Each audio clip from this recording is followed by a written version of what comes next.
Vasudevaya.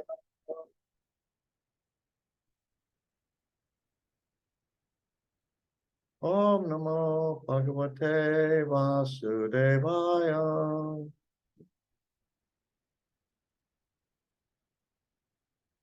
Om Namo Bhagavate Vasudevaya.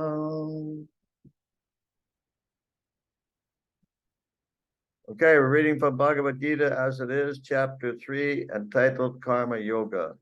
Text Итак, мы number.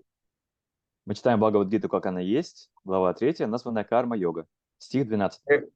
Ishtan Bhogan Hivo Deva Dasyante Yagyabhavitaha Tayadatan Padayabhyo Yo Punkte Stena Eva Saha. Ishtan, desired. Bhogan, necessities of life.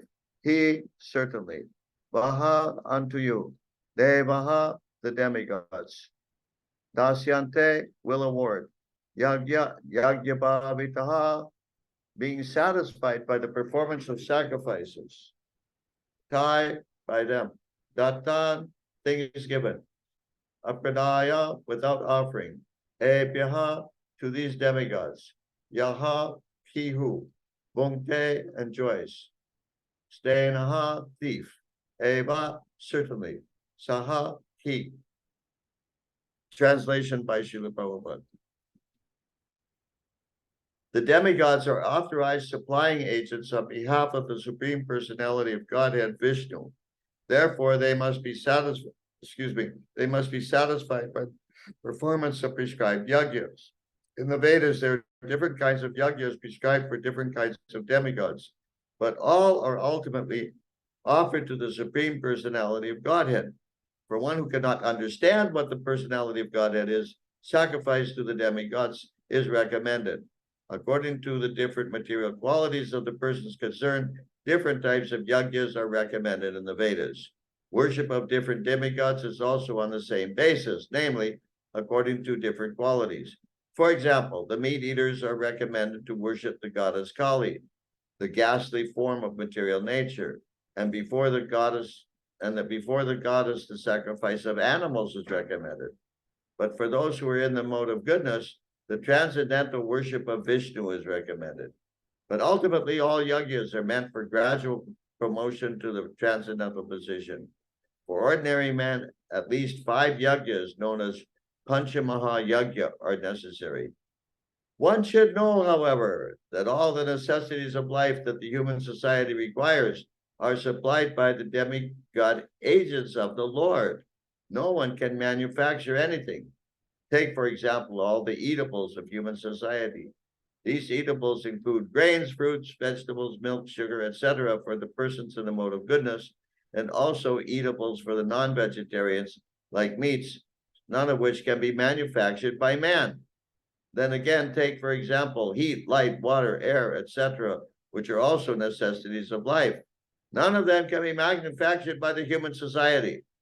Without the Supreme Lord, there can be no profuse sunlight, moonlight, rainfall, breeze, etc., without which no one can live. Obviously, our life is dependent on supplies from the Lord. Even for our manufacturing enterprises, we require so many raw materials like metal, sulfur, mercury, manganese, and so many essentials, all of which are supplied by the agents of the Lord, with the purpose that we should make proper use of them to keep ourselves fit and healthy for the purpose of self-realization, leading to the ultimate goal of life, namely liberation from the material struggle for existence. The aim of life is attained by performance of yagyas. If we forget the purpose of human life and simply take supplies from the agents of the Lord for sense gratification and become more and more entangled in material existence, which is not the purpose of creation, certainly we become thieves, and therefore we are punished by the laws of material nature. A society of thieves can never be happy because they have no aim in life. The gross materialist thieves have no ultimate goal of life. They are simply directed to sense gratification, nor do they have knowledge of how to perform yagyas. Lord Chaitanya, however, inaugurated the easiest form of yagya, namely the Sankirtan yagya, which can be performed by anyone in the world who accepts the principles of Krishna consciousness. And that is the end of the purport. Now, Ilapripu, this reminded me of a pastime of Prabhupada, really nice one, that I could relate, but I can't relate it accurately, so I'd rather read it if I can find it. So I don't think it'll take too long. Is it possible? Everybody just wait for a few minutes. Sure. Пока я читал, я вспомнил одно замечательное приключение Шрилы Прабхупады. Боюсь, что не смогу его на память как следует воспроизвести, но постараюсь сейчас поискать. Так что, пожалуйста, наберите терпения. Пару минут, я сейчас найду его и зачитаю. In the meantime, maybe somebody else would like to make a comment. Может быть, у кого-то есть еще есть что-то сказать, пока я ищу?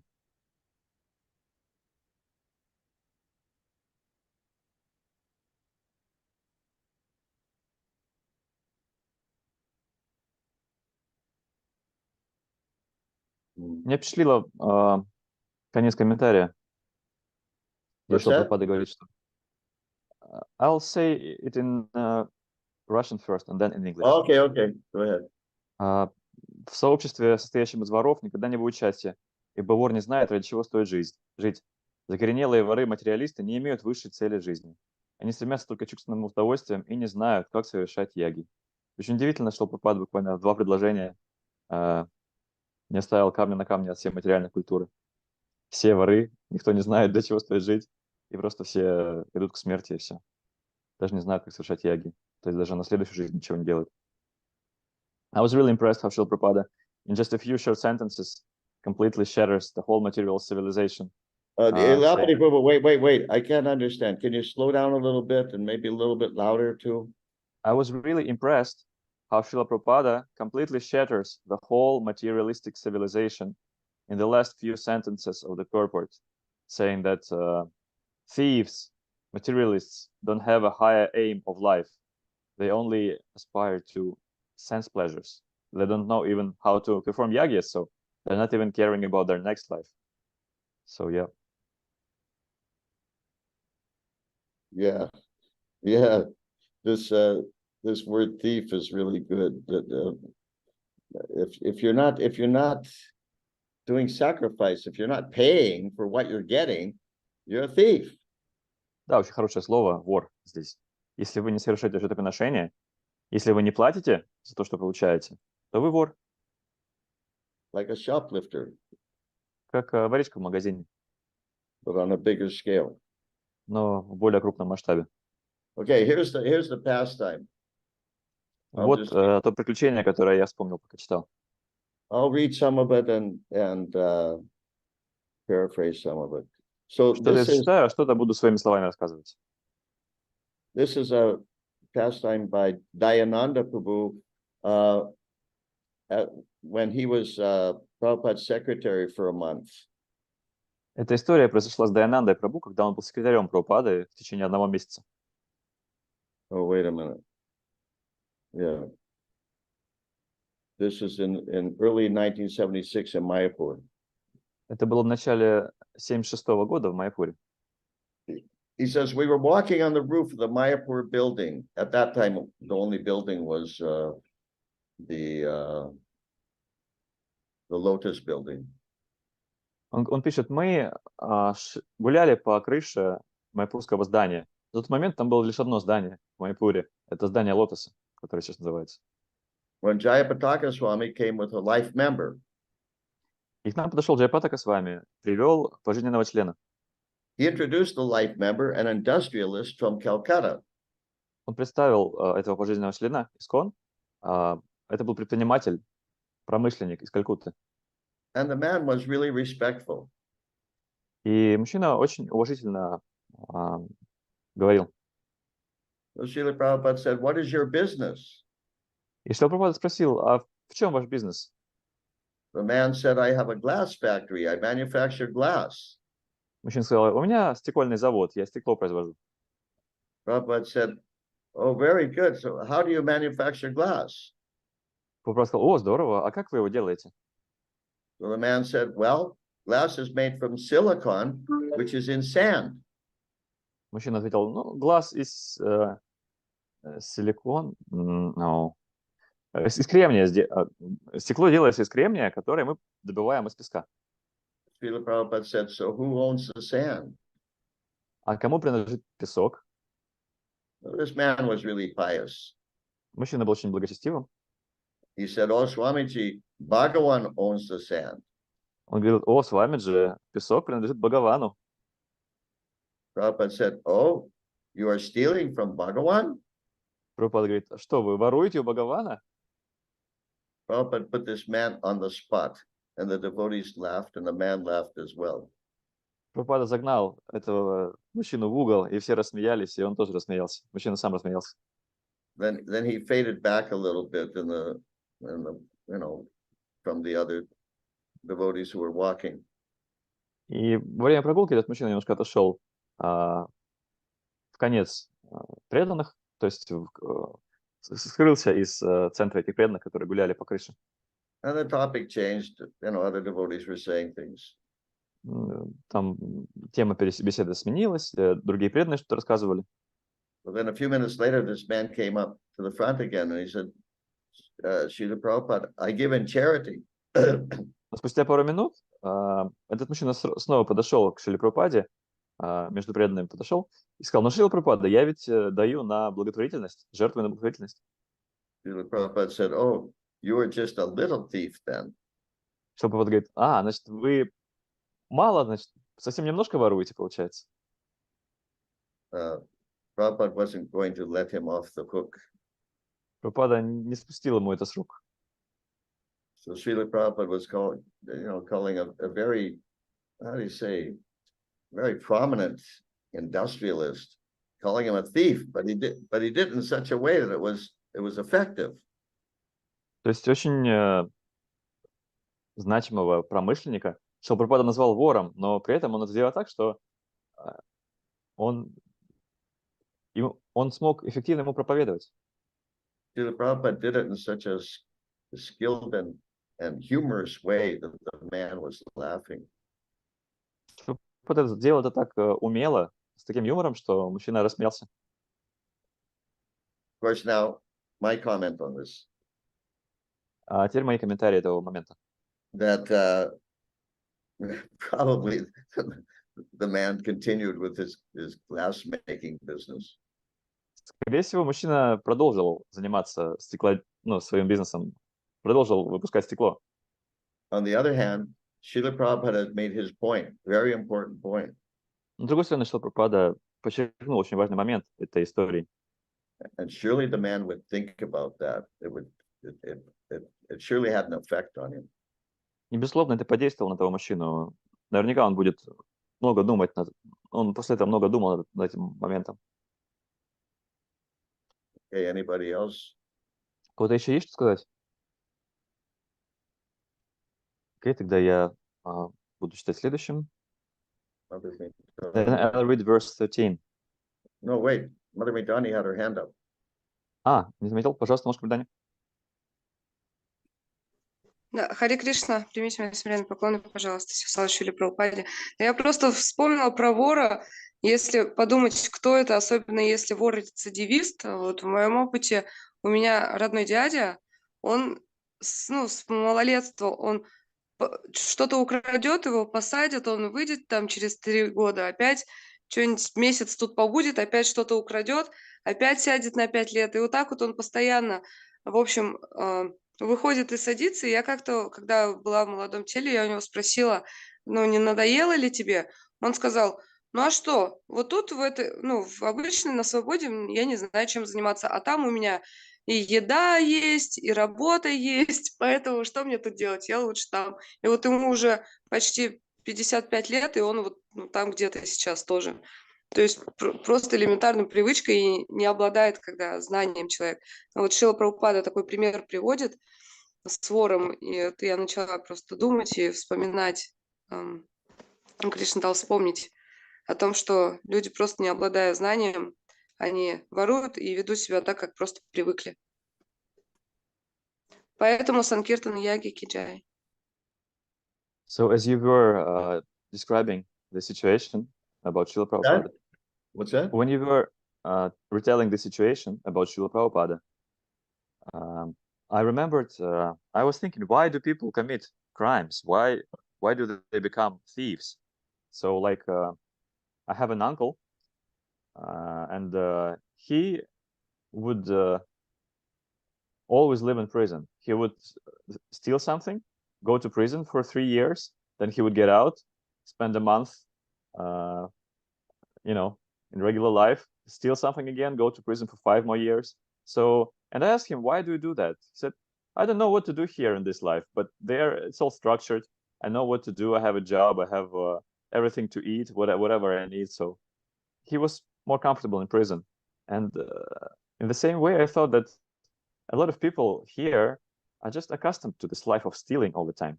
And they just don't know any other kind of life. That's their habit. And that's why Sankirtan, I guess, is so important. Yeah. Yeah. Yeah. I can tell an anecdote from my own experience. Могу из собственного опыта рассказать историю.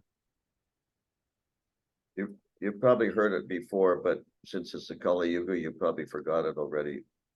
Наверное, вы ее уже слышали, но поскольку сейчас Кали-юга, вы, скорее всего, ее уже забыли. So I can tell it again. Так что могу снова пересказать. That when I joined ISKCON, at that time, practically every temple in America had daily Harinam as major part of its program. Когда только присоединился к ИСККОН, наверное, в каждом храме в Америке проходила ежедневная харинама. Это была главная часть программы ИСККОН. Not just for an hour or two, but practically all day. И не просто харинама на час или два, а харинама была на весь день практически. And our temple was no different. И наш храм был именно таким. Он ничем не отличался от остальных. We went on Harinam twice. We went from 11 in the morning till about 5:30 or 6 in the afternoon. Мы выходили на харинаму дважды в день, с 11 утра до 5 или 6 вечера. And then we went again from 8 until 10 at night. А потом еще и поздно вечером с 8 до 10 выходили на харинаму. But occasionally, just for a change, we would do door-to-door book distribution. Но изредка для разнообразия мы распространяли книги от двери к двери, то есть ходили к людям домой. In residential areas. Ходили в какие-то жилые кварталы. So our Sankirtan leader, he was very, how do you say, he was very gracious, very liberal.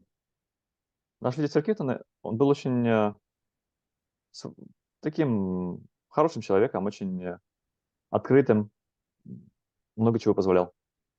So he allowed each Sankirtan devotee to choose which residential area he was going to go to distribute. Он разрешал каждому преданному Санкиртану выбирать, в какой именно район он хочет пойти и распространять книги. So right after breakfast one morning, he had a little notepad, a pen, and he was going around to each devotee who was sitting at breakfast, each Sankirtan devotee, ask him, okay, where are you going to go today? И однажды утром после завтрака, даже во время завтрака, он ходил между преданными в просадной комнате и спрашивал каждого, куда бы ты хотел сегодня пойти. У него был блокнотик, он записывал, в каком районе кто будет распространять. But I was really sick that day. Но в тот день я очень заболел. Even though I was sick, I had breakfast. И несмотря на это, я пошел на завтрак. But I was sneezing so much. I had a really bad cold. Но я очень чихал много, очень сильно простыл. Mucus coming out of my nose, mucus coming out of my eyes, mucus coming out of my ears. У меня слизь текла из носа, из глаз, из ушей. I was Maha Mucusananda. Я был Маха Слизянанда. I mean, I could hardly even see or breathe or what to speak of talk. I was like sneezing every 5 or 10 seconds or so. Я едва мог видеть, говорить или что-то вообще делать. Я каждые 5 секунд чихал. But the Sankirtan leader came and asked me, okay, where are you going today? Но лидер Сакиртаны подошел ко мне и сказал: а ты куда сегодня пойдешь? And I said, well, I'm a little bit sick today. И я сказал: апчи, я сегодня немножко приболел. So I was thinking, maybe today I just stay back, not go out. Я подумал, может быть, сегодня я просто останусь и никуда не пойду. And he looked at me really in a heavy way. И он на меня так серьезно посмотрел. He said, excuse me, Простите, what did you say? что ты сказал? That you don't want to go out today on Sankirtan? Ты сегодня не хочешь идти на Санкиртану? And I said, well, maybe it's just not practical for me today. Я ответил: ну, может быть, будет просто непрактично, сегодня мне идти. And he said, let me get this straight. Сказал: дай-ка я разберусь в ситуации. With every breath you take, you're killing millions of microscopic living entities. Каждым своим вдохом ты убиваешь миллионы микроскопических живых существ. With every step you take, you're killing millions more living entities. Каждым шагом ты убиваешь еще больше миллионов живых существ. And you're telling me that you're not going to go out and do the Sankirtan Yagya? И сейчас ты мне говоришь, что не хочешь выйти и совершать Санкиртану Ягью? I felt practically like a demon. Я почувствовал себя настоящим демоном. So I just, what could I do? I had to surrender. Ну, что мне оставалось? Пришлось предаваться.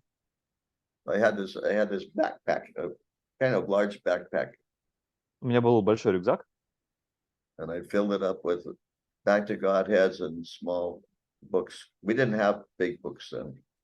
я набрал туда журналов «Обратно к Богу», маленьких книг. Больших книг тогда еще не было. I told him an area that I knew about that I would go to. Я сказал ему, назвал название района, и пошел в тот район. И вышел на Санкиртану. Knocking on doors. Начал стучать в каждую дверь.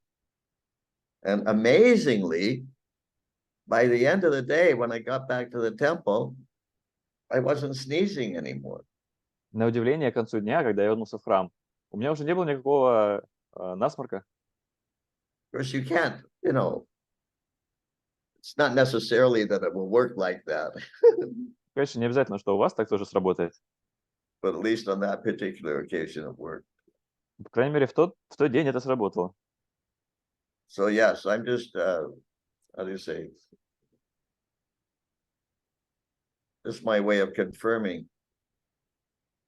Who was it? Mother Maidana said about Sankirtan Yagya.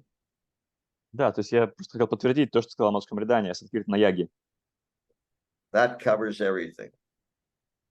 Оно в себя все включает. Devarshi Bhutapta Anvinan Petrinan Nakin Koronayan Vinichirajan Sarvatmanaya Sharanan Sharanyan Gato Mukundan Parahrityakartam. That means that we have so many obligations to so many individuals. То есть и говорит, что у нас есть обязательства перед огромным количеством личностей. Devarshi, Deva means the demigods. Дева означает полубоги. They're supplying all our material necessities. We're obliged to them.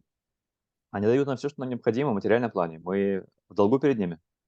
Rishi, to the sages. Риши, мудрецы. Bhuta means ordinary living entities. Бхута, обычные живые существа. Apta means relatives. Апта, родственники. Rina means human society. Человеческое общество. Petrina means the forefathers. Предки. Kinkaronayan Rinicha Rajan. Sarvatmana Yat Sharanan Sharanyam. Gatomakuntam But if one simply takes full shelter of Mukunda, the awarder of liberation, Но если человек просто полностью принят прибежище у Мукунды, того, кто дарует освобождение, who is Sharanan Sharanyam, is the shelter of all other shelters, того, кто дает прибежище всем другим прибежищам, then all his other obligations are fulfilled. то все его остальные обязательства такого человека, который полностью предался Господу, будут удовлетворены. Of course, in other places, it's said that if you give up all those other responsibilities in the name of Krishna consciousness, Но в другом месте, конечно, говорится, что если вы отбросите все остальные обязанности во имя сознания Кришны, but you don't actually completely surrender, но при этом вы не полностью предались, then you're going to get a reaction. то за это вас ждают серьезные последствия. There was something else I wanted to say about this. What was it?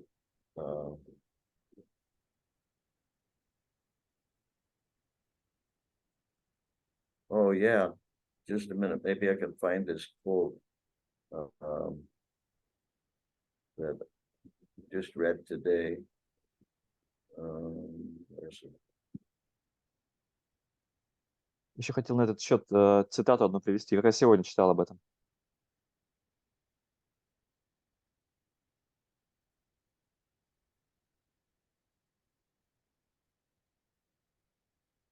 Yeah. Nice quote from Srila Prabhupada. Отличная цитата Шрилы Прабхупады.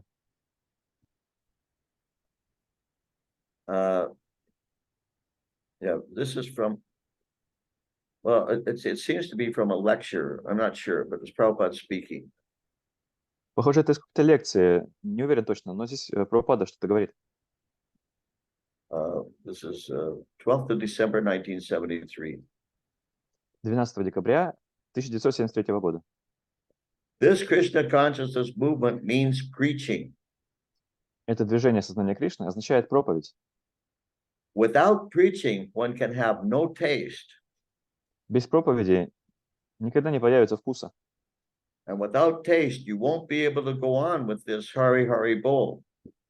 А без вкуса вы не сможете продолжать этот Хари-Хари Бол. If you don't preach, Если вы не будете проповедовать, in a few years after I leave, то через несколько лет после моего ухода there will be no more Hare Krishna movement. не останется никакого движения Хари Кришны. Because no one is preaching in the churches, they are all closing up. Поскольку в церквях никто не проповедует, они все закрываются. So why don't you get serious about this preaching work? Так станьте серьезны в проповеди. Practically speaking, my Guru Maharaj has invented this movement for that purpose. Мой Гуру Махарадж практически ради именно этой цели изобрел наше движение. My ambition is that you make a revolution against this godless society. И моя цель, я мечтаю о том, чтобы вы произвели революцию против этого безбожного общества. That is my mission. В этом моя миссия. That is why I continue on, even at this advanced age. Именно поэтому я не останавливаюсь даже в таком зрелом возрасте. We want to guide everyone. Мы хотим всех привести So you have to know my books. к Богу. То есть вы должны знать мои книги. Read and preach.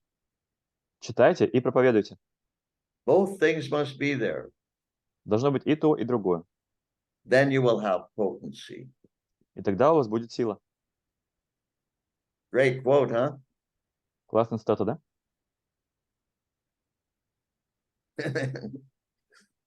Srila Prabhupada ki jai. Чай. Okay, so what, do you want to go on now? Окей. Тогда я прочитаю следующий стих, номер 13.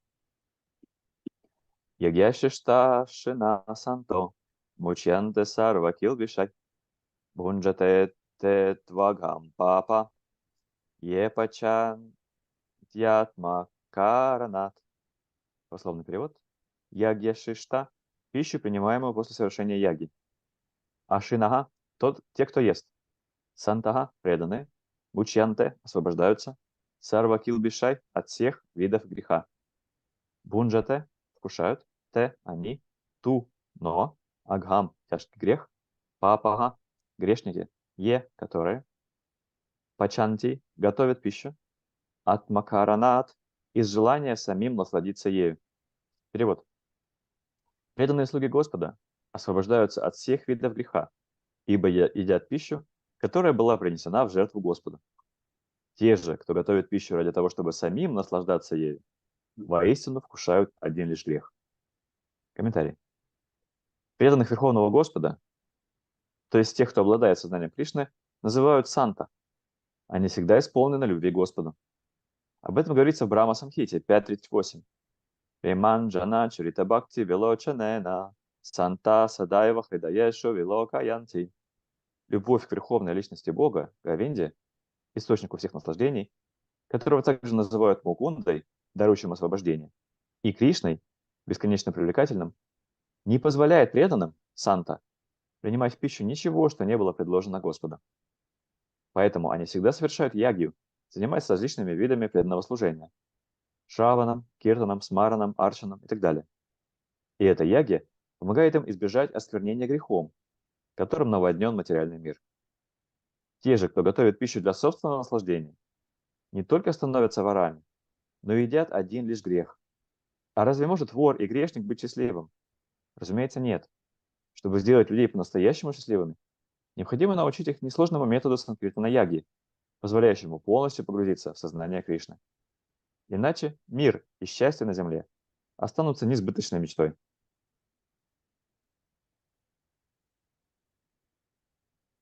That's it. Yeah, I have a comment, but I У меня есть, have у меня to есть find комментарий. a quote. Let's see, where is it? Just a minute. Поищу цитату, минутку.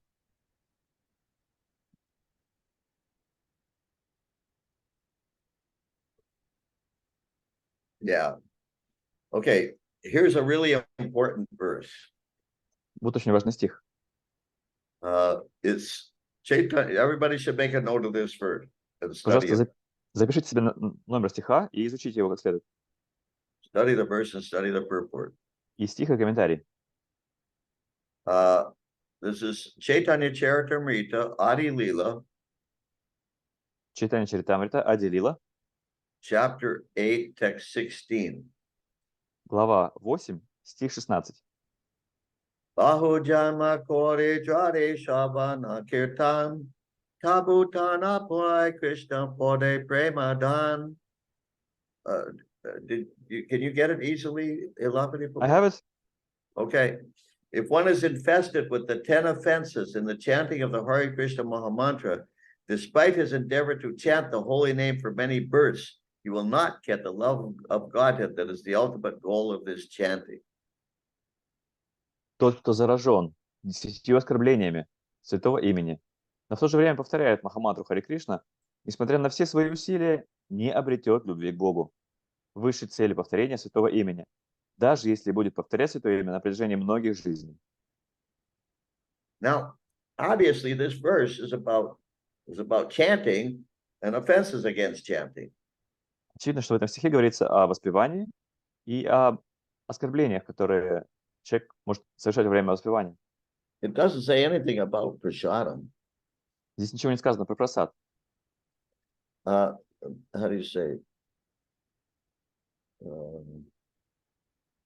Okay, the Lapadi Prabhu purport, just after the quote, Sevam Mukhe Hijivado. One must engage about halfway down, 2/3 down. Yeah. One must engage his tongue. So this is in the purport about this verse about offenses to chanting. И в комментарии к этому стиху, который посвящен оскорблениям святого имени, one must engage his tongue in the service of the holy name. Шилпрапада пишет, свой язык следует занять служением святого имени. Our Krishna consciousness movement is based on this principle. Наше движение сознания Кришны основано именно на этом принципе. We try to engage all the members of the Krishna consciousness movement in the service of the holy name. Мы стараемся задействовать всех членов движения сознания Кришны в служении святому имени. Since the holy name and Krishna are non-different, the members of the Krishna consciousness movement not only chant the holy name of the Lord offenselessly, but also do not allow their tongues to eat anything that is not first offered to the Supreme Personality of Godhead. Поскольку святое имя и Кришна не отличны друг от друга, участники движения сознания Кришны не только повторяют святое имя Господа без оскорблений, но также не позволяют себе есть то, что не было предложено предварительно Верховной Личности Бога. The Supreme Lord declares, Верховный Господь возвещает: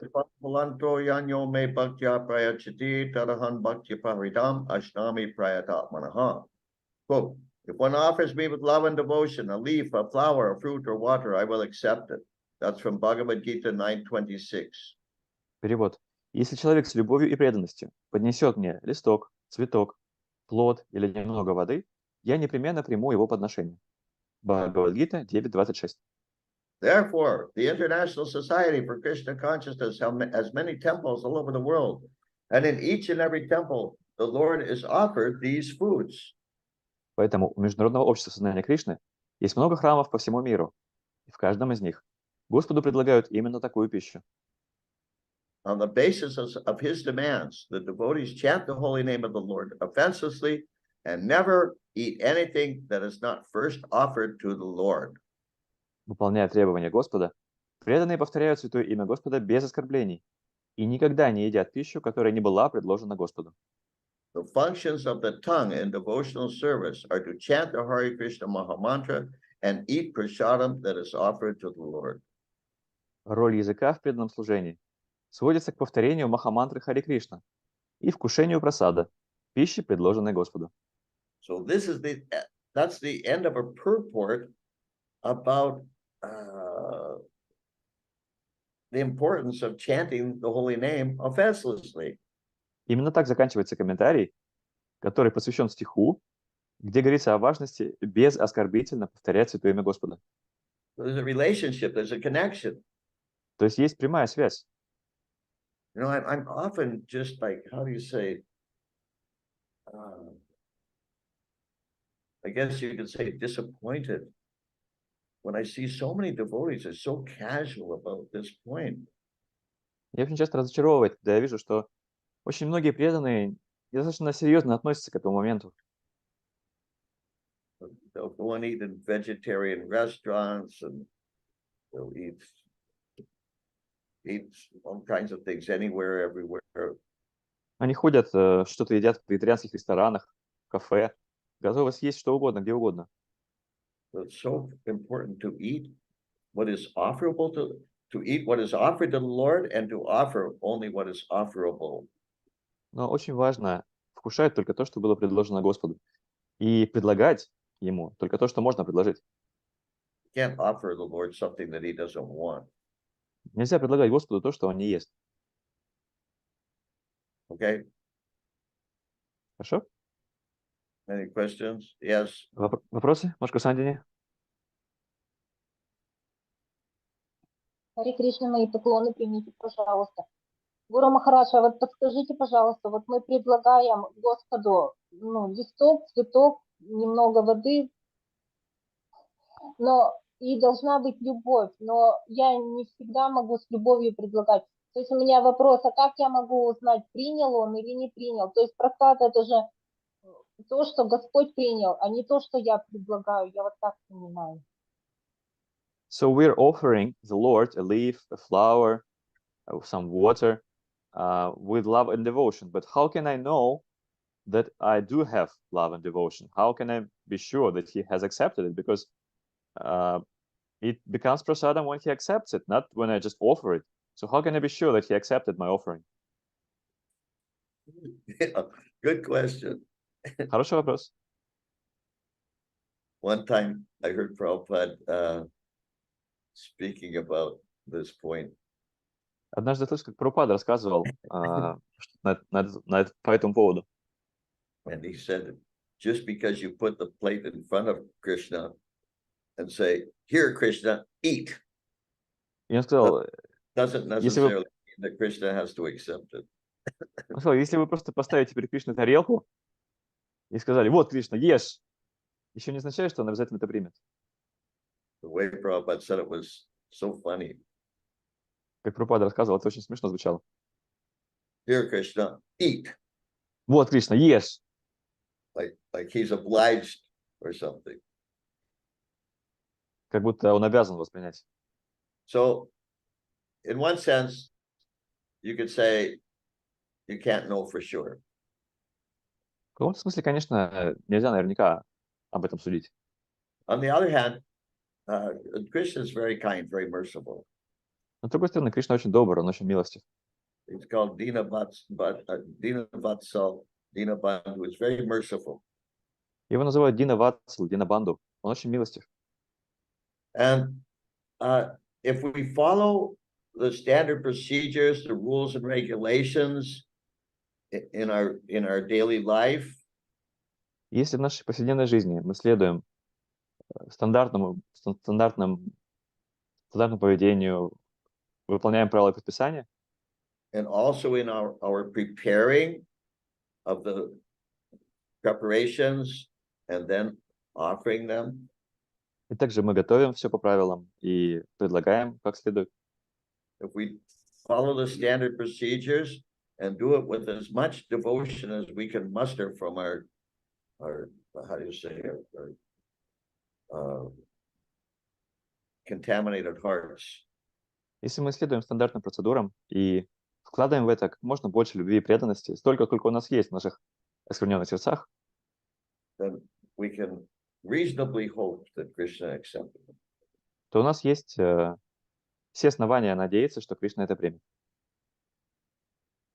Is that okay? Хорошо? Okay. Хорошо? Тогда Something else? что-то еще? Go on. Да, мушка, Дани, пожалуйста. Yeah, now Я the thing. вспомнила. Oh, what? Что? What happened? Можно говорить? Да, пожалуйста. Да, я просто вот сейчас вспомнила историю про Рагунандану, который очень настойчиво просил: Кришна, покушай. И, думаю, и он с такой искренностью хотел, чтобы Господь принял, пришел и поел. Думаю, может быть, еще, любовь также в нашей искренности, в желании, чтобы, очень хотеть, чтобы Кришна принял.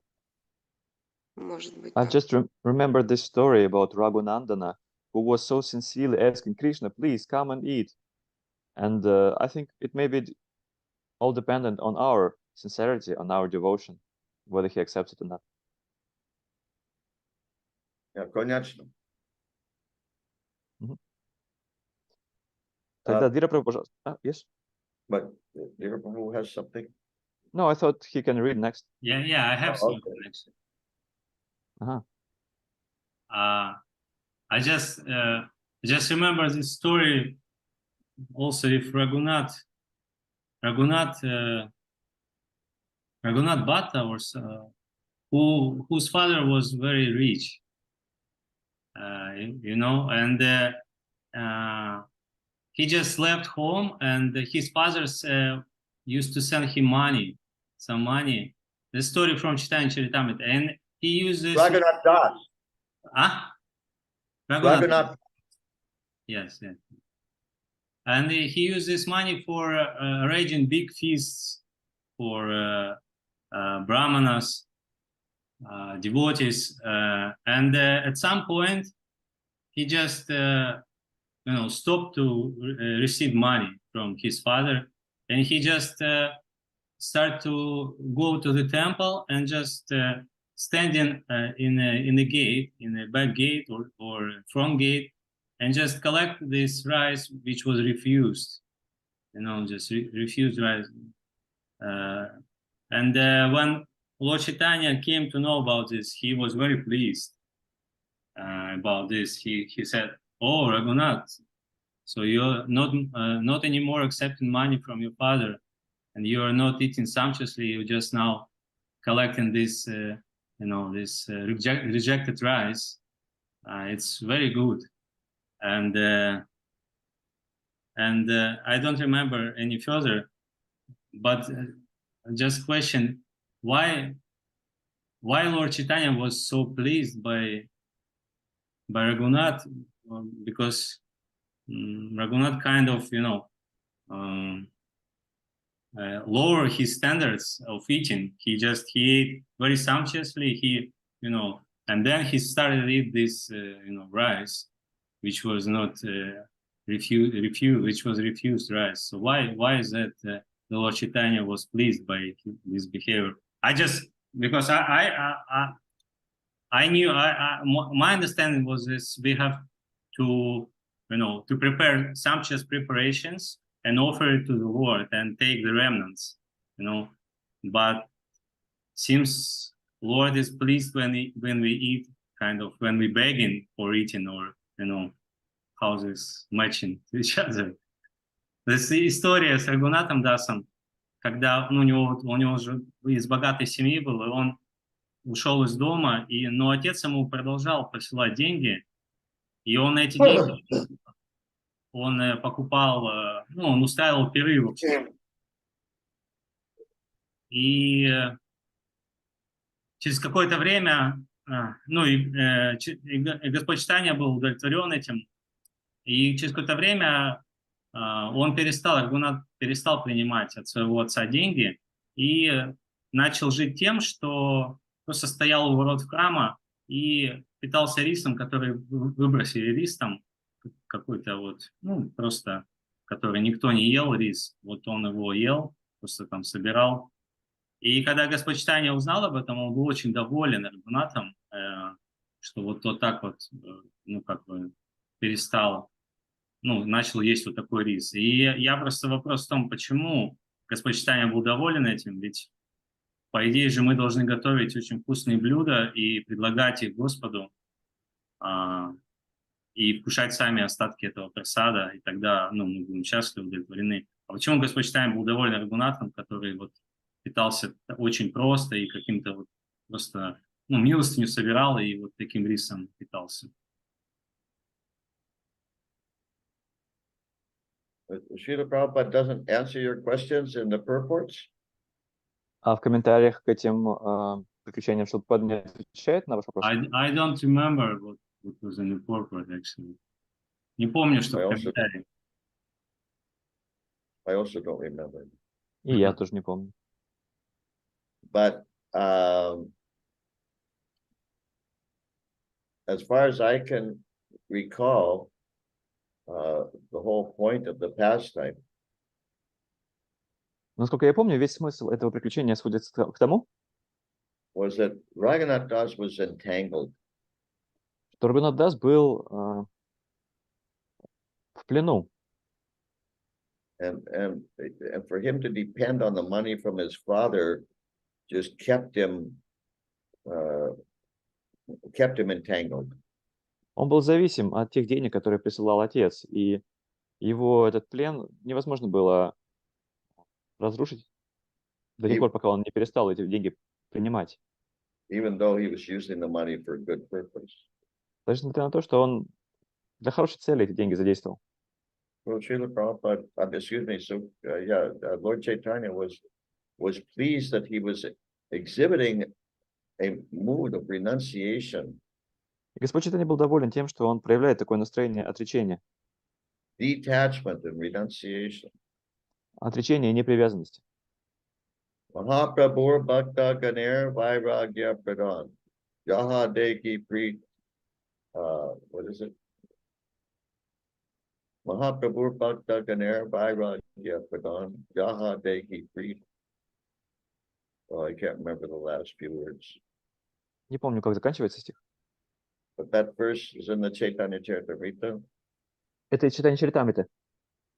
And it says that renunciation is the basic principle that sustains the lives of the devotees of Sri Chaitanya Mahaprabhu.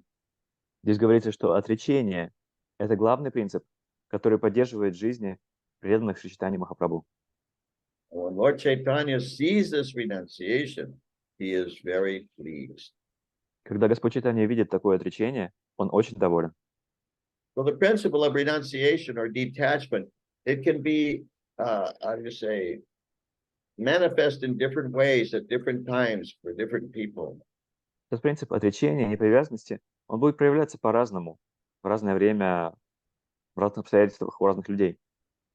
Your point is that in principle, there was nothing wrong with what he was doing.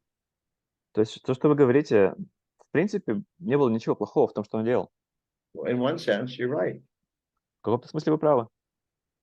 But Lord Chaitanya obviously wanted to see something else from Raghunath Das. Но очевидно, что Господь Чайтанья хотел увидеть что-то еще, что другое от Рагунатха Даса. So the Lord or the spiritual master deal with different devotees in different ways for different reasons. И Господь, и Духовный Учитель по-разному обращаются с разными преданными по разным причинам. So that situation, that pastime was specific to Raghunath Das Goswami. Well, Raghunath Das. Вот эта ситуация, это приключение, оно было очень особенным для Рагуната Даса. Специально для него предназначалось. Not necessarily that we have to imitate it. Не обязательно нам ему подражать. But the principle of eating simply definitely is, how do you say, underlying.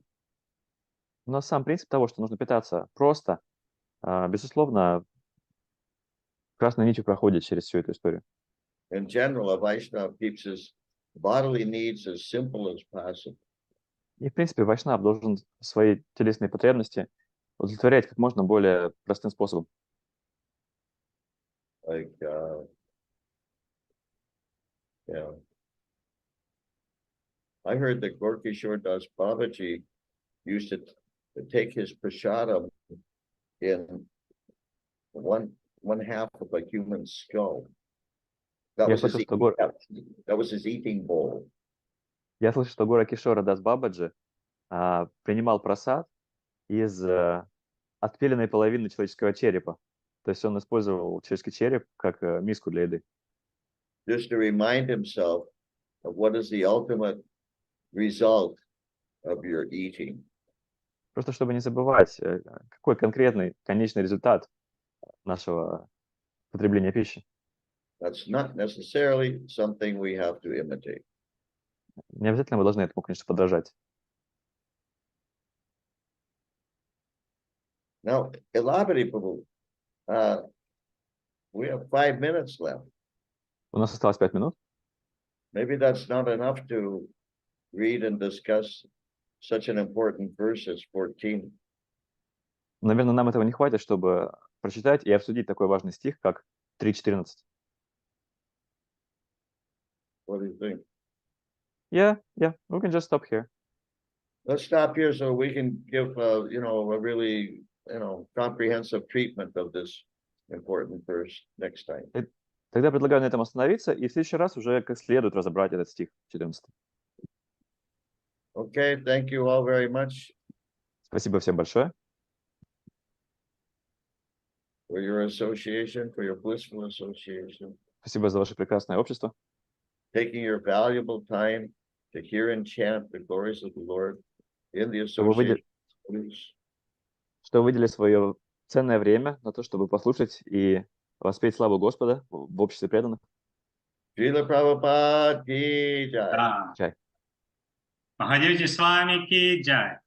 Gaur Bhaktivinoda ki jai. Jai. Namo Gurudaya Krishna Vasudaya Bhutale Shrimati Bhaktivedanta Swami Vinaya Namaste Saraswati Vigoda Charani Sisa Surya.